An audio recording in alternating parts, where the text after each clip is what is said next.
Welcome to another episode of Purpose People. Today we've got our friend and fellow human, Rin, to join us. Hi. Rin, just tell us a little bit about you, where you're from, and then we'll get into the detail of purpose and that sort of stuff. Sure. So I'm Rin. I'm the founder of RH&Co. So we're a copywriting agency. Where I'm from, I'm originally from South Africa, actually. I grew up there and I moved to the UK just before I was 14. Then moved to Bristol in my 20s, and now I'm a very proud Bristolian. So whereabouts in South Africa? Cape Town. Cape Town. Oh, Best beautiful. part. Yes, very beautiful. Do you miss it? I miss the weather, although today it is really nice and sunny, but really cold. I do not like the cold. So English winters are not fun for me. But no, I wouldn't move back. I don't feel like you can ever move backwards, right? So and it is a very, very long way away from lots of other things. The nice thing about being in the UK is you've got the whole of Europe on your doorstep, so that's fun. Yeah. Okay, so today we want to talk a little bit about purpose and that. So how did you end up, I mean, it's a long question, but how did you end up being a copywriter? So what's the journey? And obviously being a copywriter and then obviously setting up your own business doing that. How did you begin that journey? Yeah, it was a very kind of gradual evolution. I didn't really know what a copywriter was when I started being one. So I've always written. I've always loved writing, and sort of for as long as I know or can remember, I've wanted to be a novelist. That's what I always wanted to do. But luckily, in my teens, had the foresight to think probably just trying to make a living out of being a novelist straight out of school wasn't going to work. So I did a business degree. I studied business and Japanese. Again, really enjoyed that. Gave me a chance to live in Japan for a year, so that was really fun. Okay. Really enjoyed that. Can't remember really a word of Japanese now, which is sad. But then in my final year, because I did the 4-year course, most of my friends had graduated at the end of my third year. I had to come back and do that final year. And so I started writing for the university magazine. And discovered journalism. I went, oh, I like this. Because I think I'd always thought of journalism as being, sticking microphones in people's face, that kind of very news reporter style. Exactly. Yeah. And that's just not who I am. But features writing, which is much slower take on things, much more in depth, more about the writing than kind of breaking a story. I really enjoyed that. And then, I was very lucky to win a couple of awards for my writing, which gave me the confidence boost then that, okay, maybe there's something here. It's not just something I enjoy, it's something I can actually do. So graduated, took a year out, earned some more money, went back and did a journalism post-grad, which was great. And then again, very fortunate, got a place at the Western Mail in Cardiff as a trainee journalist. And that was back in the day where you could get a job as a journalist. These days, it's so much harder to do. Is it more freelance then in today's world? Journalism don't get me wrong, you can. Everything's changed so much. Content and PR and journalism, and there's such a there's a lot of morphing. I remember even near the end of the sort of 5 years I was there, they were asking us to kind of take out little handheld video recorders to do filming when we were doing interviews, and I was like, no, this is exactly what I don't want to do. I'm a writer. That's what I sort of put up with interviewing people so that I could then write. So the part of the job that I really enjoyed was the writing. But no, I did enjoy those years as a journalist, and it taught me a couple of things that have been really helpful kind of in my job now, which I'll sort of get to. But then I went freelance. So I did some freelancing for a while, and I started off as a freelancer at the beginning of 2010, and that decade really transformed the way that kind of the internet worked. If you think about it, 2010 to 2020, like how much changed. Massive. And so suddenly I found that the skills that I had as a journalist were skills that businesses wanted. So I was getting asked to do things not by newspapers and magazines, or there was also the businesses asking me. And so I sort of evolved into kind of copywriting, content writing, and it sort of just progressed for there, really. It's an interesting one because like my journey was that I didn't know what an art director was. It's not like it's graphic design or nothing, and through doing graphic design, I then found out there was this thing called being an art director, which was essentially creative concept, bring it together with whoever you need to make it done, work closely with copywriters, who are they, and then I found out what a copywriter is. And interestingly, I found most creative directors were copywriters. Interesting. Not necessarily graphic designers, because I thought it was graphic designer and then copywriter. Yeah. Well, what's happened, it was amazing copywriters becoming the creative director. So the creative was directed by the content more so than the imagery, which I was all image based. Yeah. Although I was like that frustrated copywriter that would love to come up with the headlines, but didn't want to write the text. Yeah. Whereas I'm the opposite way around, because like, I can do the headlines, but I enjoy wrangling the language and kind of getting the point. In fact, actually, do you know what I've realized more than anything that I really enjoy? I like to organize things. And to me, writing is the ultimate form of organizing information. Yeah. So for me now, with a team that often, does the majority of the writing, a lot of the time I'm involved at the beginning where it's the thinking. And it's like, how do we structure this? How do we think about this massive information that we've got? And how are we going to draw a narrative out of it? How are we going to make it into something that's actually going to fulfill a business objective? And I really enjoy the thinking part of things as much as anything else. I like writing now for us internally, for our audience. Yeah. But yeah, becoming a business was a really random and accidental thing. And honestly, I think if I now went back and told me then everything it would entail, I'd just turn around and run away. Okay, way too scary. But I think, so it kind of, as is often the way, it's sort of like it was personal life and work life mixing together. So I find myself at the beginning of 2015, I'd started to get very busy as a copywriter and journalist. I was trying to balance everything. And I thought, I can't do more than what I'm doing, but I'd like to earn more than what I'm earning. Yeah. And I knew that I wanted to start a family. So I was like, how is that going to work? I'm going to have to cut down on my hours if I'm going to be a mum. Yeah. But I want to earn more than I'm earning now. I want to do more exciting things. And so I had this like sort of random idea. I'm like, maybe I'll just get a sort of junior writer and they can kind of do a bit of the grunt work and I'll just polish it up and then that'll work, right? Very naive. But I did that. I did that with one project. I went back to my old uni and asked my old lecturer and said, do you know of anyone? He sent a few people over. Did one project with this guy. He's gone on to be a great copywriter. He's a really, really good writer. And it worked. I thought, great, okay, well, let's do this. But it's funny, I remember finding a journal from probably a year into the business where I was like, right, my vision, 3 years from now, I'll have this team of freelancers. I'll be earning X, which I'm only just earning now, by the way. And I'll have maybe a bit of admin support. I had no idea I was going to grow a team and grow a business. I just didn't know what I was doing. But all of this then, at the end of 2015, I found myself in a very different situation. Actually, beginning in 2016, I had a family. I had twins, newborn twins, but I also found myself without a husband. So there was meant to be 2 adults and 1 baby, and instead there was 1 adult and 2 babies. And I was like, okay, this is much harder. But I still launched my business that year. So within a year, I'd had the children, moved house, become a single parent, started a business. Wow, difficult, but it's interesting because then quite soon after that, joined the NatWest program, which was called eSpark at the time. Yeah, and that's where I met Andy and Ollie and all these amazing people that taught me about mindset and just everything. I literally couldn't do what I'm doing without that start that I had there. Yeah. But thinking about purpose, I remember going into workshops and stuff, what's your purpose? What's your why? And the Simon Sinek and everything. And I was like, I don't know. Survival, that's my why. Yeah, my purpose is earn enough money so that I don't lose my house, because I've got the twins were 9 months old when I launched the business. I was still feeding them. I couldn't leave them. I was literally working in their nap times in the evenings, and we had a nanny come to help for 2 mornings a week. That's how it started.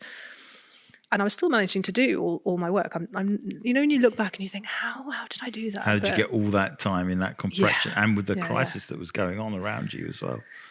Yeah, actually, I think that probably helped. I think if you're going to go through a divorce, do it whilst you're looking after 2 babies and launching a business, because you won't have time to think about being sad. So that was quite useful. So I think, if there's anybody watching or listening who's thinking, I don't know what my purpose is, I just want to make some money, it's that's an okay place to start. It doesn't have to start from right, I'm going to change the world with this brand new disruptive idea. Well, that's what I'm finding. So obviously doing the podcast with lots of different people, we're finding that they start off in something, so they're moving towards doing something that's fulfilling, but not necessarily doing the role that will fulfill them. Yeah. So Ollie's a classic case in point, where he started off as a teacher and now he's a coach and he's helping entrepreneurs rather than, 12, 13, 14-year-old kids, so to speak. Could not do that. Yeah, but the point is, he began, but those skills are transferable, and it essentially honed him and positioned him to get to where he really wants to be. And as he was doing it, almost like it started to crystallize before him in terms of what he wanted to do. Yeah. And I think for me, it's being brave enough to just keep moving forward, like you in your situation and your circumstances. And maybe now where you find yourself is closer to what you envisaged. But how you get there, I mean, most people write books and here's the top 5. It's all made up because they're just trying to, self-realize the situation, and they didn't know. They just survived, getting through each day or whatever else. And I think you learn a lot by looking back. And I don't mean looking back like dwelling on the past, but I think you do have to look backwards sometimes. You do have to see, okay, where have I come from? And there's a good book that I like called The Business of Expertise by a guy called David C. Baker. And he talks about how expertise is about pattern spotting, pattern recognition. Yeah. And I think that can be the case as well for finding what your purpose is looking back and thinking, looking back and looking at now, like, what do I enjoy? What skills have I built? What's been the common theme in all the jobs I've had, maybe, and it's funny now as I look back, I was always destined to be a business owner or an entrepreneur. Don't quite feel I can call myself an entrepreneur yet because I'm only doing one business. So right now I'm a business owner. Yeah. But, I remember I was about 15 or 16 years old, and at IKEA, they used to sell, I don't know if they still do, these like wooden picture frames. There's a set of 3 and you can buy them for about £1. Yeah. And I used to paint them and decorate them with like beads and all sorts of stuff. And there was a local shop, they used to sell, I don't know, like hippie stuff, like scarves and jewellery and things. And I went in with a few of mine and I said, would you like to stock these? Wow, there you go. Bless them. They must have looked at me and be like, that's cute. No, they're terrible. But they were lovely. And they said, yeah, right, well, we're not going to pay you for them, but you can stock them here. And if we sell them, we'll take a cut off the top. I don't think I ever sold one. But the point is that you begun that process. That's the process. And even when I was younger than that, doing like car boot sales out of, the front garden. And I think looking back is really important. And then as well, looking forward. And then the closer you get to what your real purpose is, the easier it is to see it. And you don't have to look back quite as often. And I think then you can just do the looking forward. Yeah. I look back at my life is that my mum and dad said, well, we're not going to buy you name trainers. So, well, if you want them, you're going to have to go and find the extra money. Nice. So we got a bucket and a sponge and some washing up liquid, and we just knocked on people's houses. Yeah. Do you want your car washed? And we'd charge £5. Nice. And we just kept doing it. And then some of my mates, I'm too busy, I'm going to play football. And I was like, well, I'm going to go and do this. Now, it took me a long while to realise that entrepreneurship was in my DNA. And when I spoke to Ollie, when Ollie asked me this question, you're an entrepreneur or business owner, I then reflected back and I was like, you know what? I took a bucket and I went round and asked people. Yeah. My purpose wasn't washing cars, so to speak, but there was that entrepreneurship thought process, like what's in your hands, what can you do, how can you serve? And I learned so much, like repeat customers.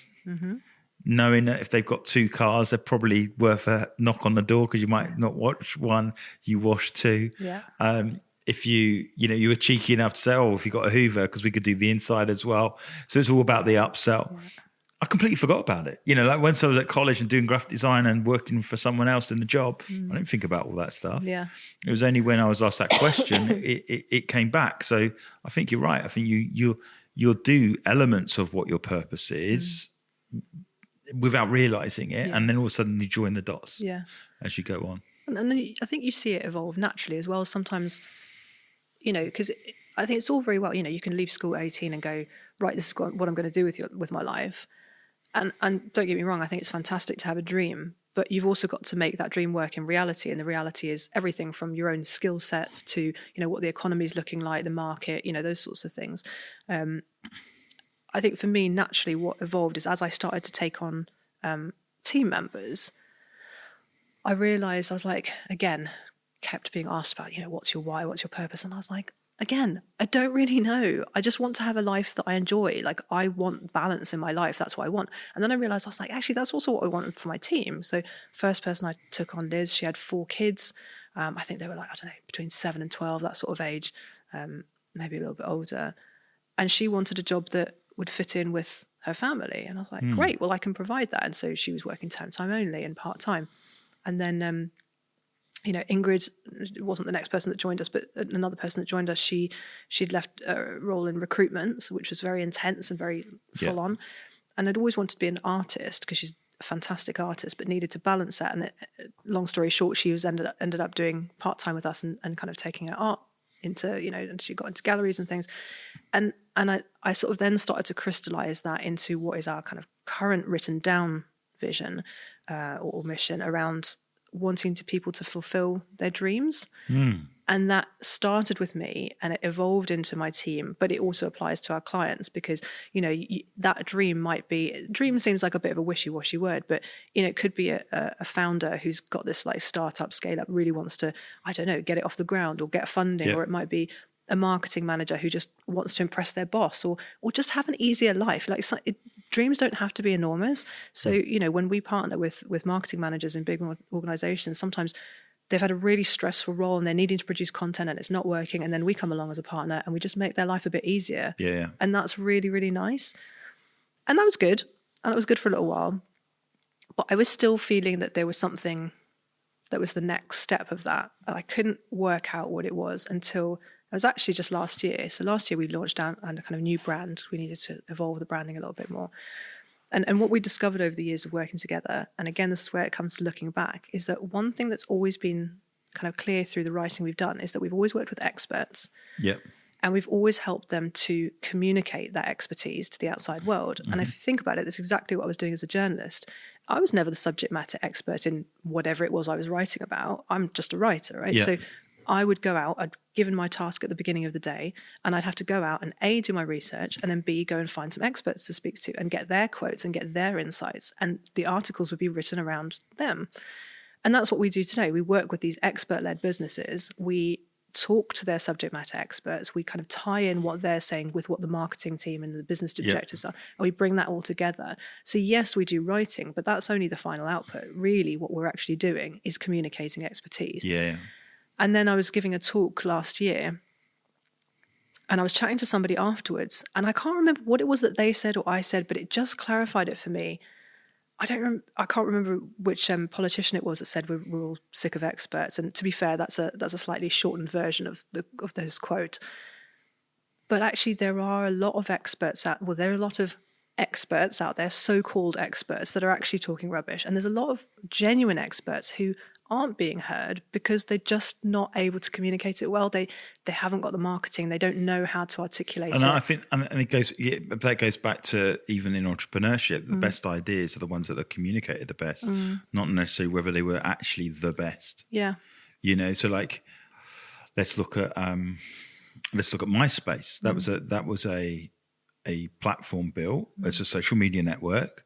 But how did that not take off to the degree of Facebook? Well, like it or not, whether it was fortuitously, whether they made a mistake, whatever it was, they hit upon a university campus and, it built out of that. So they got their tribe and their crowd and the culture, and they learned how to communicate with that audience. Because I remember my friend Jonathan, he signed up to Facebook and said, this is just a university platform. I actually remember him saying, there's a thing called Facebook, but you can only sign up if you're in a university. And he said, they've opened it up now. So then I signed up. Nice. But the great thing about Facebook was that they were better communicators than, let's say, Mr. MySpace. Yeah. And hence why it grew. Now, is it a better platform? That's other people to decide. But, Friends Reunited was another one.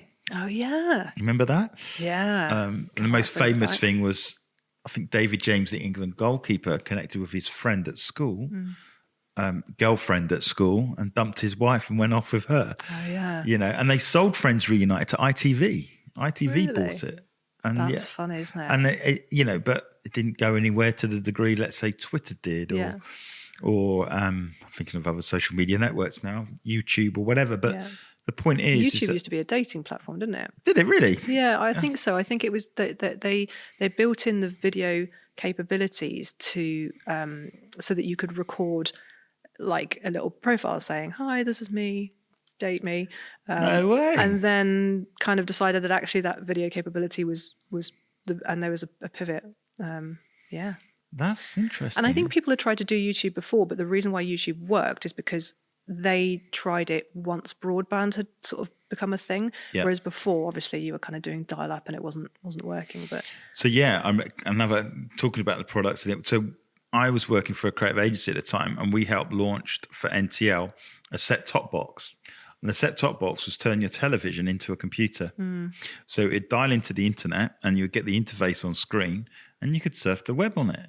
Now, that won the prize at the Ideal Homes exhibition of that year, like the jewel in the crown, so to speak. Amazing. And it was backed by NTL and a guy called Bernard Knapp, who eventually sold out to Virgin in the end, I think it was.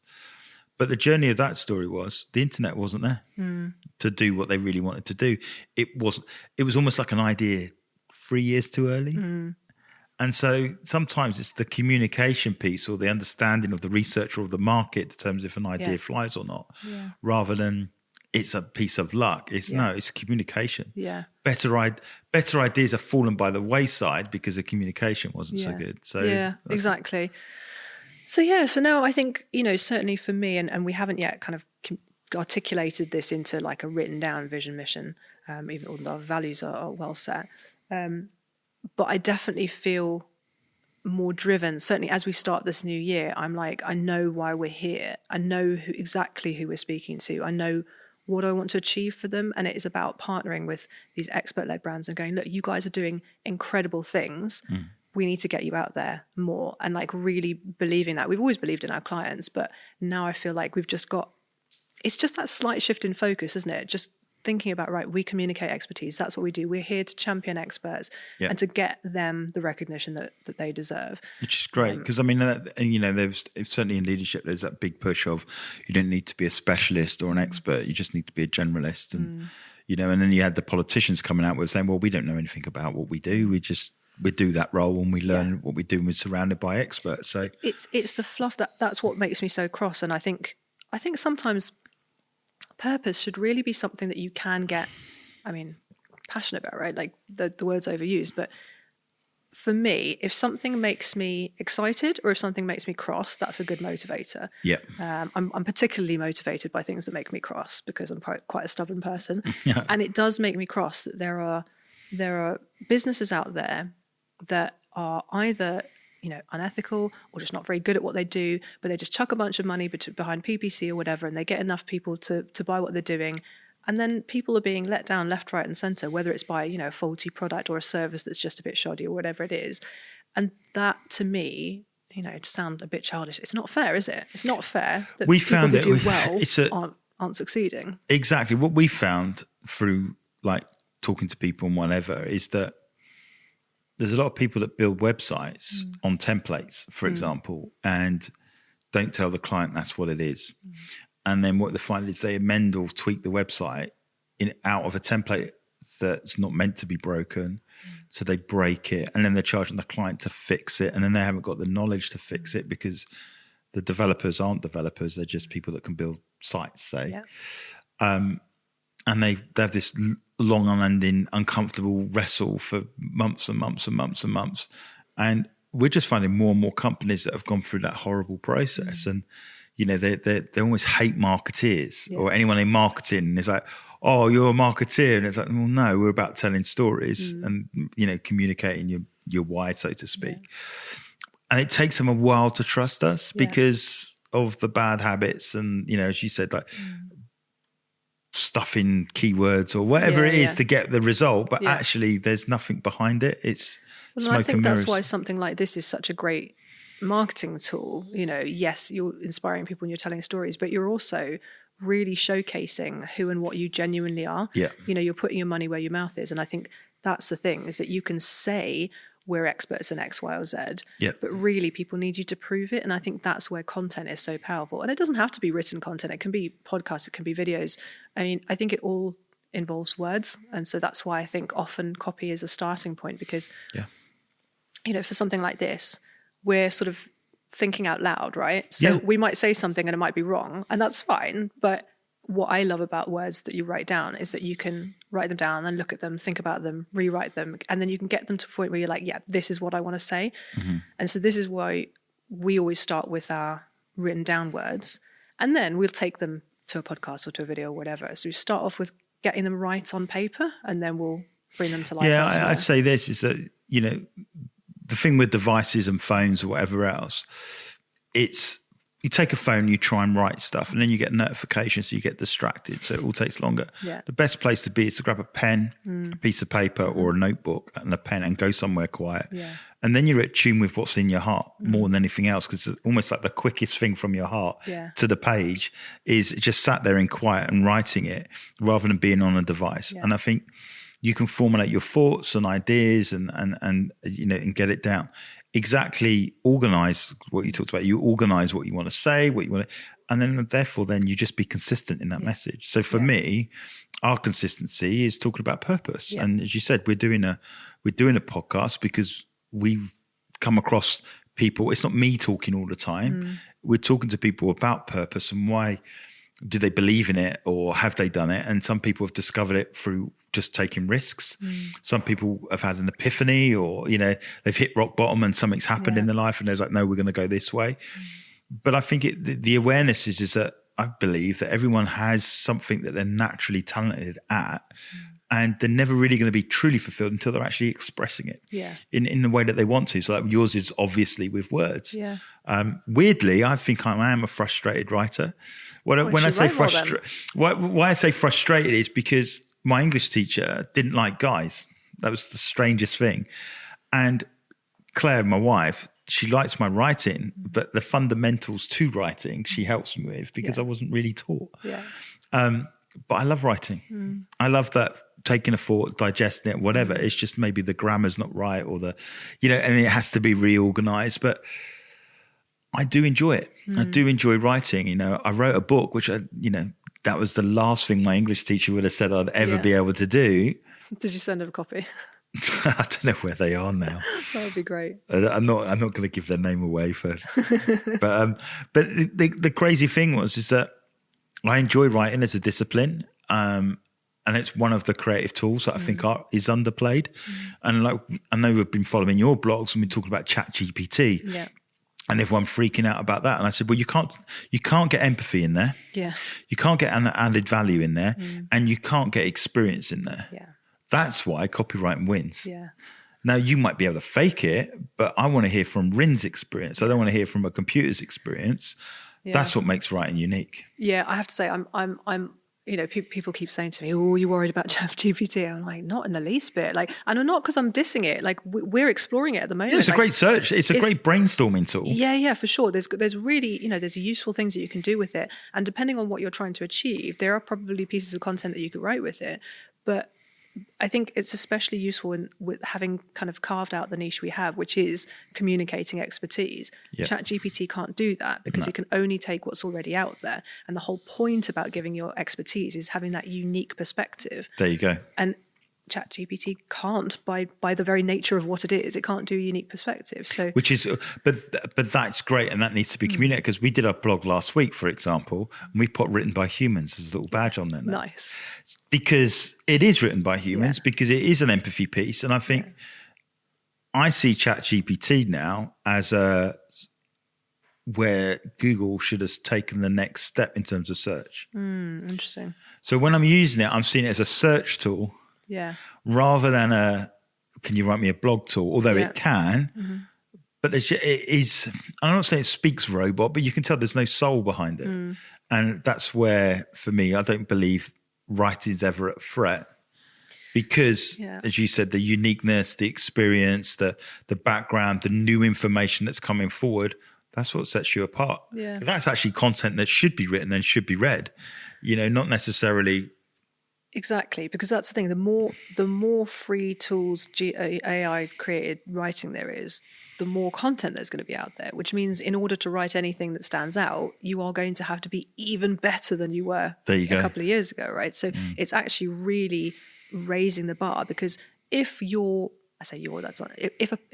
a company's pretty average writing can now be replicated by AI, or even frankly a copywriter, if a copywriter is just churning out average writing and there's a computer that can do it cheap, that person has to step up their game, right? Yeah, so yeah. everyone who uses content as a kind of a core marketing tactic is going to need to do a bit better, and that's a good thing. It really is. And what often our clients feed back to us, the subject matter experts themselves, is that they find it such a useful process doing a briefing with us, because we force them to think in a different way. We force them to sit down for an hour for a start. Yeah. Sit down for an hour and answer questions about this particular topic. And then they'll explain something and we'll go, well, that bit doesn't make sense. What do you mean? And then they'll have to explain it again. And then we'll be like, okay, so is it about like this? And we might give them an analogy, or we'll say, look, can you show us a time when you do this in your organization? And as we draw all the stuff out of them, they get to the end of it and they go, do you know, I've never thought of it like that.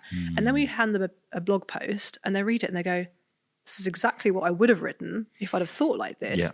Yeah. And now we're giving them not only a piece of, say, a blog that they can put on their website and some LinkedIn content they can put on LinkedIn, but we've given them a whole new way of thinking about things and a whole new way of articulating things. So now that subject matter expert can go to a networking group and they can explain what they do a whole lot better, or they can understand. We obviously bring that marketing knowledge and we can say, okay, these 5 points that you've given us here, 4 of them are kind of interesting. This one thing, that's really interesting to your target audience, and here's why. And we link it to an end benefit or a problem they're having. And they go, that's a really good point. So now when they go into that networking group, they're not talking about these 4. They're talking about that one thing that really is going to actually hook people's attention. So what you're doing is you're giving them the clarity that they need through communication that gives them confidence, because I think that's the thing. You're so good at the alliteration. I love it. But the point is that the confidence piece is through knowledge. And people don't, as you said, if you're an expert, is that if you know how to articulate it, now all of a sudden I can stand in the room knowing I'm an expert, and I know that no one else knows this stuff. Yeah. So there's,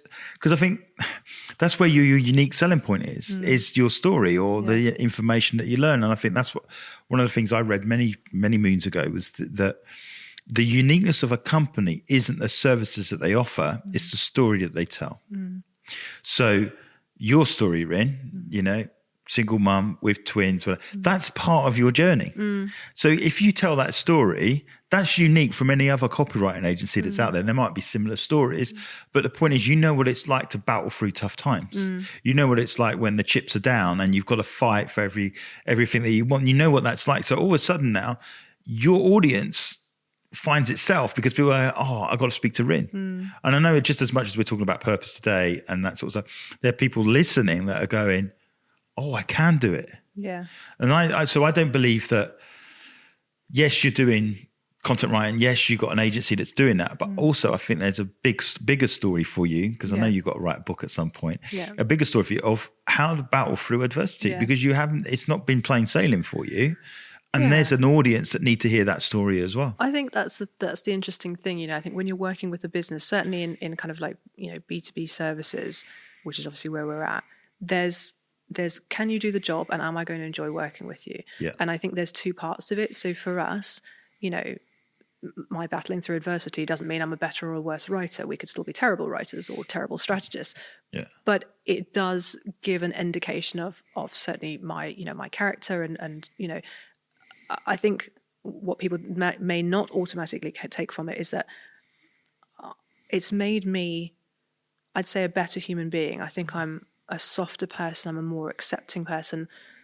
I think when you go through struggles, you're more aware of the grey in the middle rather than the black and white. Yeah. And so I think I'm much more tolerant of people and much kinder than I used to be. And I think that shows in the way that I run my team, in the way that I've selected the team that I work with, and in the way that we have relationships with our clients. We don't work with people we don't get on with. It sounds silly, but and it's not that I'm not dissing people that we've stopped working with. It's just that relationship is really important. So for me, there's that side of things, and then that degree of the expertise and taking that journalism strand and being able to interview people and communicate that then informs the actual outcome of what we do. And those 2 things together, who you are and what you do, that's to me what makes a really good business. But I think what you end up with is you also have, because of where you've come from and you've not forgotten, you have the empathy piece. Because an expert not getting heard is just as frustrating. They're doing exceptional work and no one's listening to what they've got to say. And that's their tough time. Yeah. I've put hours into this, I've studied this, I've done this, and no one's listening what I got to say. And then you come along and say, let's amplify. Yeah. Let's amplify and we'll put your message where it needs to go. And here's how we're going to do it. And then they read it back and go, oh my gosh. Yeah. And that's essentially what your superpower is helping people amplify their voice through the written word. But I still think there's a story to be told to inspire a whole load of other women and guys and whatever, just to go out and you know, crisis has happened, stuff has happened, but you can get through it. And I've been, you know, as you said, you've been there where the tears are flowing or the sleepless nights or whatever. Many times. But the more we talk about that sort of stuff, it's not just me then. I think that's really important. And I think I do have a particular soft spot for encouraging single mums, because I think single mums can still be really vilified in society. It's like, oh, single mum. And it's either, you know, benefit scrounge or, you know, or you're lazy or, you know, or, you know, if you're working, it's like, there's so many things that can come at you, like, oh, why are you leaving your kids so you can work? Well, I kind of have to. Or, you know, what did you do wrong? Or, you know, oh, look at you with your pet business. That's really sweet. It's like, shut up, you know. Yeah. So there's a lot that single mums well, we had Frankie on. So Frankie's like mum of 4. And, you know, she's a fitness instructor. Yeah. And she's just launching out and just starting out. And she's doing what she wants to do. And it's not easy. It's like, imagine tough and then on steroids, but she's still, now we know that she, you know, she needs communicating to regularly to just encourage her, because it's not about just the work, it's understanding the life that goes behind an entrepreneur. So essentially we're servicing the work, but also servicing the person by encouraging them and helping them and wherever they want to get to. But that only comes from knowing the journey that I've been on. And you know, it's difficult and it's tough. And like yourself, you become kinder because you know what it's like. Yeah. You know, and I think that's what AI can't do, by the way. Yeah, for sure. I think that's in terms of my next steps, and I don't know what those next steps are going to be. We've worked with a lot of sort of funded startups who are doing amazing things, especially in the tech space. Often not direct, like sometimes it's fintech, sometimes health tech or sustainability tech. And I think, I'd love to get my hands on a tech idea that I could build up. And we were doing some work, and I was looking at some case studies, and there was a few women non-technical founders, and that really encouraged me, because I've always thought, but I'm not a product designer, I'm not an engineer, I'm not a software coder, I don't know how to do these things. I'm not going to come up with some like amazing new disruptive idea. That's just not going to happen. But actually I might if I don't have to do the doing of it. And that really encouraged me. And it's that sort of thing of thinking, okay, what's the next step? So the reason I'd like to do something like that, 1, I just love a new challenge. And 2, I'd like to do something that's scalable, which would ultimately give me the funds to do what I really want to do, which is making a difference. And at the moment, I feel like I am making a difference. I'm making a difference in my kids' lives, in my team's life, in a handful of clients' life. That's cool. What's next? Can I do more? You want to make a bigger greater difference. And I don't know what that might look like, but it would be great to encourage. I mean, what if I could be an angel investor and invest in businesses run by single mums? How cool would that be? It'd be amazing. But that's the thing where I'd say that write that down, have that written down or have it on a vision board or something that you don't forget. Yeah. That's the goal, because subconsciously or consciously you'll start making decisions to make that happen. Or the more you articulate it, like even this podcast, someone might be listening somewhere random and goes, where's Rin? I need to speak to her because I got this idea. And it can be simple. I mean, look at the founder of Bumble. She changed the dating game by getting the women to ask the question first. And that was the differential in that app as opposed from Tinder. It was always driven by guys asking girls out. So she flipped it on its head and it was girls asking guys out. Nice. And obviously that company's huge, but it was just something simple in behavior that she said, well, why is it that way? Why can't it be the other way around? That changed the landscape for a whole load of women, because it's like, well, I'll just get straight to the point. Do you want to go out with me or not? It makes it a lot easier for the guys, by the way. But the point of it is that it's an idea. It's a thought process. It's something that's simple. And then they build their life around the idea. And then all of a sudden the right people start to begin to join, a CTO or someone who's techie or whatever. And it's just being able to communicate those ideas that you come up with. So you might have a very simple idea in. Absolutely. And you I don't know where I'm going to find all the people. But actually the more you talk about it, the more you might find the right people to join the journey, so to speak. And I think one thing that I've always found really important. And even back when I was a teenager, you know, in I don't know, boys' magazines had the same thing. Girls' magazines, there was all these quizzes like, which type are you? What type of whatever. They're on Facebook now, aren't they? They're on Facebook now, yeah. Which night are you? Yeah. So, but now they're just trying to scam all your details out of you. Whereas in the magazines, it was like mostly A's, mostly B's. But that's now developed in later life. When I was a journalist, I used to write quite a lot for Psychology's magazine, and they still do quizzes, and they're fantastic. But thinking about, you know, personality typing and stuff, and I know that, you know, you can't pigeonhole people into one of 6 boxes or whatever. Yeah. But by doing those sorts of things, and we've done them, you know, as a team now, we quite enjoy doing that. We've done disc profiles, and we've looked at obviously the Myers-Briggs. There's another one, Enneagrams. I don't know if you've come across Enneagrams. That's one that my colleague Sam. Is that what's the outwork? What's the outworking of an Enneagram? I can't remember. Is it words? Is it colours? Oh, number. I think it's a number from 1 to 8. I can't remember exactly. But what I find when you do these sorts of things and you look at the outcome, you start to see, again, patterns emerging. It's always about spotting the patterns. Yeah. And I think what I've realised about myself is that, yes, I like writing, but I also like ideas. Yeah.